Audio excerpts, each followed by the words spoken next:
wabarakatuh. Alhamdulillahilladzi ba'atsa fina rasulul a'dham wa ja'ala ummatahu wasata khairul umam wa ala alihi wa sahbihi ummatidinil aqwam amma ba'du.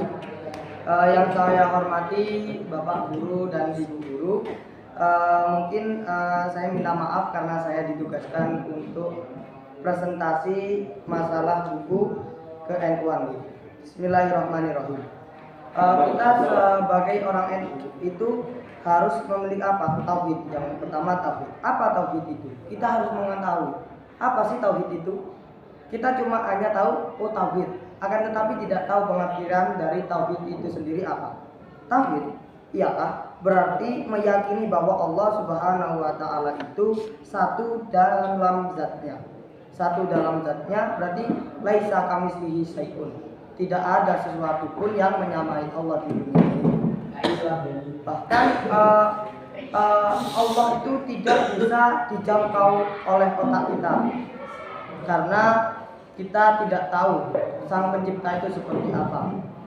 Karena Allah Subhanahu wa taala itu mukhalafatun lil hawadis, atau berbeda dari makhluknya, yang sangat berbeda. Meskipun Allah itu memiliki sifat basor, memiliki sifat mutakallim, akan tetapi mutakallim dan basornya Allah Subhanahu wa taala itu berbeda dengan para makhluknya. Sedangkan kita cuma masih ada batasan, masih ada kekurangan. Sedangkan Allah adalah zat yang tidak memiliki kekurangan satupun. Tidak ada sekutu, yaitu Allah tidak memiliki sekutu. Maksudnya Allah tidak diperanakkan dan tidak diperbabakan, tidak memiliki sekutu. Seperti di agama lain atau agama sebelah itu menuhankan, akan tetapi ada Tuhan Anak, Tuhan Bapa, dan Tuhan Yesus, Tuhan Ibu. Dan ada Tuhan Ibu. Itu termasuk mensekutukan Allah. Terus Allah itu Maha Esa. Maha Esa itu arti Esa itu adalah kekal. Allah tidak memiliki awalan dan tidak memiliki akhirat. Karena Allah itu sebelum adanya kata ada, kalau kemarin kata teman saya, atau kata saya, sebelum kata ada itu sendiri, bahkan sebelum manusia bisa mengucapkan ada, Allah itu sudah ada. Ya, memang sulit untuk memahamkan Allah itu seperti apa. Sangat sulit. Seperti kita memberitahu warna hitam kepada seorang buta. Bagaimana kita menjelaskan warna hitam kepada seorang buta? Ya seperti itulah kita menjelaskan zatnya Allah Subhanahu wa taala, karena sangat sulit. Terus tidak ada yang menyerupai. Tidak ada yang menyerupai itu apa? Laisa kamitslihi syai'un. Ya seperti tadi yang saya bicara, yang saya katakan, Allah itu tidak ada yang bisa menyamai. Bahkan bukan bisa, kalau bisa kan masih ada kemungkinan. Akan tetapi tidak bakal mungkin ada yang bisa menyamai Allah Subhanahu wa taala. Dibutuhkan oleh semua makhluk. Karena Allah Subhanahu wa taala hakikatnya kita itu butuh kepada Allah Subhanahu wa taala. Akan tetapi Allah Subhanahu wa taala tidak butuh kepada kita. Hatta meskipun seluruh orang di dunia ini tidak sholat, tidak melakukan perintah Allah, zakat, itu tidak mengurangi kebaikan,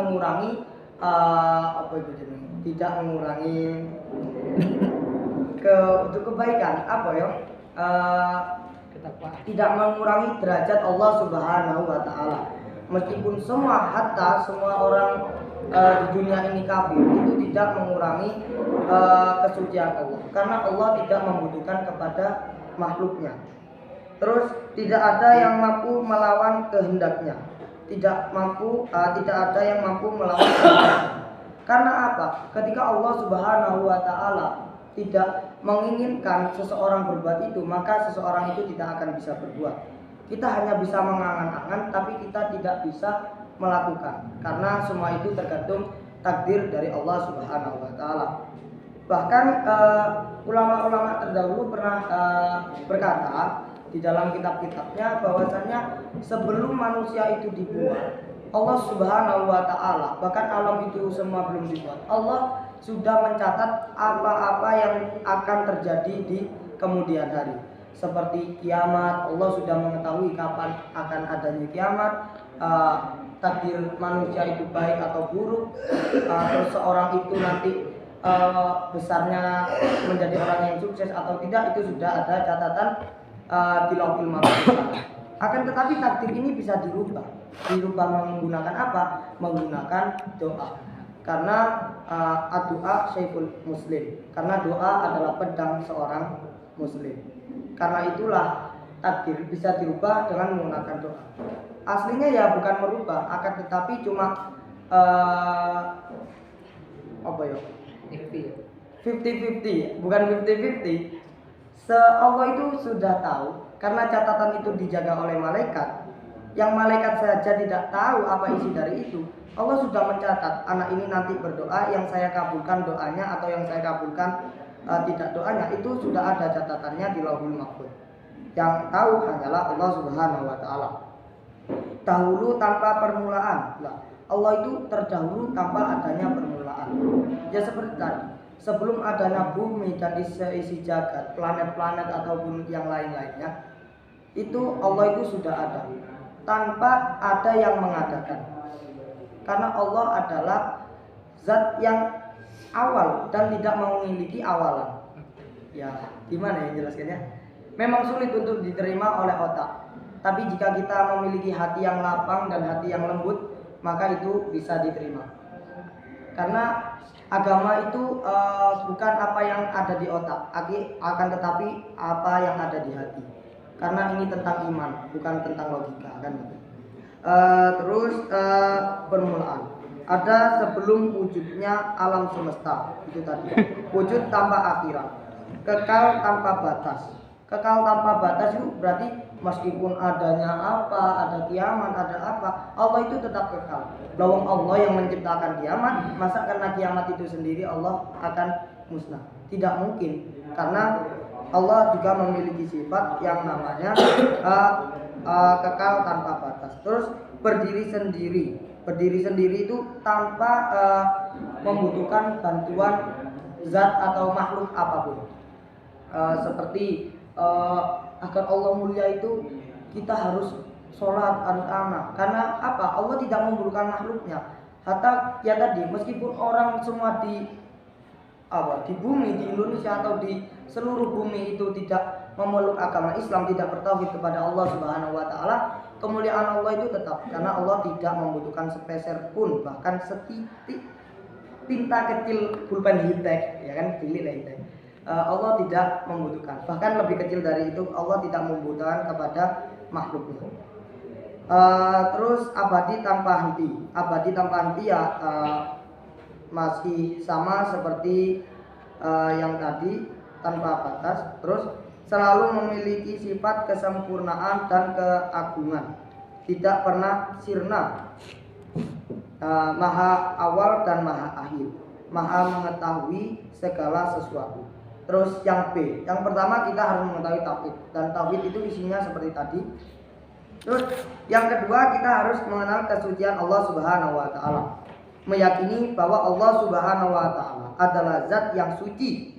Maksudnya Allah Subhanahu wa taala itu adalah zat sempurna dari sifat kurang, tidak berupa jisim. Terus tidak terbatas oleh dimensi ruang dan waktu, tidak serupa dengan ciptaannya. Nah, Allah Subhanahu wa taala yang dimaksud suci itu apa? Suci dari sifat kurang. Maksudnya Allah tidak memiliki kekurangan satupun. Bahkan ya Allah itu tidak memiliki kekurangan satupun. Kalau manusia jangankan satu, mungkin beribu-ribu. Kadang ada yang memiliki otak pintar akan tetapi malas. Terus ada yang memiliki pateng tapi kurang pintar. Terus banyak kekurangan dari manusia yang lain. Terus tidak berupa jisim. Mungkin dalam hal ini saya tidak bisa menjelaskan lebih rinci karena saya sendiri masih belum mendalami tentang apa itu jisim. Terus tidak terbatas oleh dimensi ruang dan waktu. Allah Subhanahu wa taala itu tidak terbatas dalam dimensi ruang dan waktu. semisal gini, pasti kalian pernah dengar yang namanya kalau kata-kata masyaikhuna atau guru-guru kita bahwasannya di neraka, 1 hari di neraka itu sama halnya 1000 hari di dunia. Karena apa? Antara dimensi bumi dan dimensi alam lain itu waktunya berbeda. Yang di sana 1 hari, terasanya di sini seperti beribu-ribu hari. Kalau nggak gitu pernah lihat Doraemon? Masuk kantong beribu-ribu tahun, keluar masih 1 jam. Tahu kan? Ya mungkin seperti itulah, bisa digambarkan seperti itu. Tidak serupa dengan ciptaannya, dan Allah itu sungguh sangat tidak sama dengan ciptaannya, dan tidak ada yang menyerupainya. Bukan merupakan sifat terus tidak berubah, dan kelak di surga dapat dilihat dengan mata oleh orang-orang mukmin bahwa Allah Subhanahu wa taala nanti bisa dilihat oleh mata-mata orang mukmin atau orang-orang solih dan para aulia illah di surga nanti. Ya semoga kita termasuk orang-orang yang bisa melihat zat Allah Subhanahu wa taala di surga. Lebih-lebih kita di alam dunia ini bisa melihat Nabi Muhammad Shallallahu Alaihi Wasallam.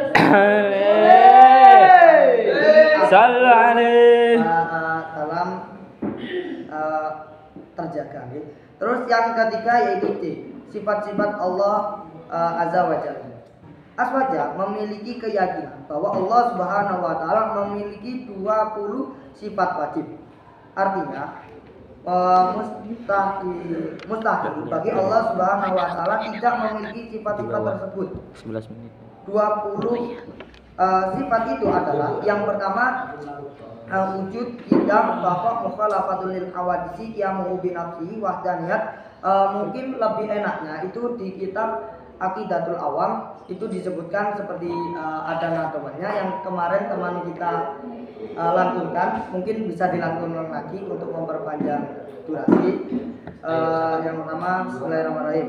Wujud, qidam, baqa, mukhalafatul lil hawadisi, qiyamuhu bi nafsihi, wadaniyat, qudrat, iradat, ilmu, hayat, sama, basar, kalam, qadiran, muridan, aliman, hayyan, sami'an, basiran, mutakalliman. Terus mungkin itu sifat-sifat Allah Subhanahu wa taala. Mungkin karena waktunya mepet, saya langsung jelaskan perbedaan antara aliman dan basiron. Aliman, apa yang dimaksud dengan aliman? Aliman itu adalah Allah Maha mengetahui. Allah Maha mudhanini. Kalau di Jawanya Allah Maha mudhanini. Terus apa yang dimaksud dengan basiron? Basiron yaitu Allah Maha melihat. Apa bedanya melihat dan mengetahui? Ya ini ada perbedaan yang sangat berbeda. Jika Allah itu aliman, Allah itu tahu meskipun sesuatu itu belum terjadi ataupun sesuatu itu masih tidak ada. Seperti yang Allah dulu pernah mencatat di Lauhul Mahfuz sebuah catatan bahwasannya takdir manusia itu seperti apa, takdir hewan, takdir bumi, bahkan takdir tembok ini kapan gue itu sudah ada catatan dari Allah Subhanahu wa taala. Itu yang dimaksud sifat Allah yang berupa aliman. Akan tetapi sangat berbeda dengan sifat Allah basiron. Apa yang dimaksud basiron? Basiron itu Allah Maha melihat. Maksudnya Allah itu adalah zat yang Maha melihat. Melihat itu meskipun kita di mana saja, kapanpun, dimanapun, Allah itu akan selalu mengawasi hambanya. Kadang ada yang bicara itu apa? La tahzan innallaha ma'ana. Jangan bersedih karena Allah bersama kita, kan gitu. Meskipun kita didolimi atau di apapun, santai bro, karena Allah bersamaan dengan kita, bersamaan orang-orang yang mukmin, bersamaan orang-orang yang meyakini bahwa Allah Subhanahu wa taala adalah Tuhan yang tidak memiliki sekutu. Terus dulu ada cerita, singkat cerita, dulu ada tentang basiron. Allah Subhanahu wa taala itu basiron, yaitu maha melihat dan maha mengetahui. Ada 3 santri disuruh oleh kiainya menyembelih ayam. Pernah tahu kan ceritanya? Disuruh menyembelih ayam. Dan seorang kiai ini berbicara kepada santrinya, "Nak, kamu sembelih ayam-ayam ini terserah dimanapun, yang penting gak ada yang tahu. Yang penting jangan sampai ada yang tahu." Dari ketiga murid ini berpencar membawa ayam satu persatu. Yang satu ada yang masuk ke dalam gua yang sangat gelap gulita, yang satu ada yang sampai ke pucuk gunung. Lah, yang satu ini bingung masih mencari tempat. Sesudah itu dapat selang setengah hari atau 1 hari, semua santrinya itu datang ke kiainya. "Ya Kiai, ini yang murid pertama membawa ayam yang sudah disembelih. Ini Yai, ini ayam ini sudah saya sembelih. Yang satunya juga, ini saya sudah sembelih. Akan tetapi satu santri yang paling bodoh itu tadi datang dengan tidak menyembelih ayamnya." Dan semua itu ditanya di mana mereka menyembelih ayam-ayam itu. Santri yang pertama ditanya, "Kamu menyembelih ayam ini di mana, Nak?" Dan dia berbicara, "Oh, saya menyembelih ini di dalam gua. Yang satunya saya menyembelih ini di atas gunung." Yang murid paling bodoh ini dia ditanya, "Loh, kenapa kok ini kamu sembelih?" "Ya, bagaimana? Ini alasan yang paling baik dari anak yang paling bodoh itu tadi." Dia bilang apa? "Ya, bagaimana saya mau menyembelih, Yai? Meskipun saya delik di bolongan semut, Allah Subhanahu wa taala pasti mengetahui, karena Allah Subhanahu wa taala memiliki sifat basiron, yaitu maha melihat, dan Allah memiliki sifat aliman yang maha mengetahui." Mungkin itu saja yang bisa saya sampaikan. Wabillahi taufiq wal hidayah. Wassalamualaikum warahmatullahi wabarakatuh. Waalaikumsalam warahmatullahi wabarakatuh.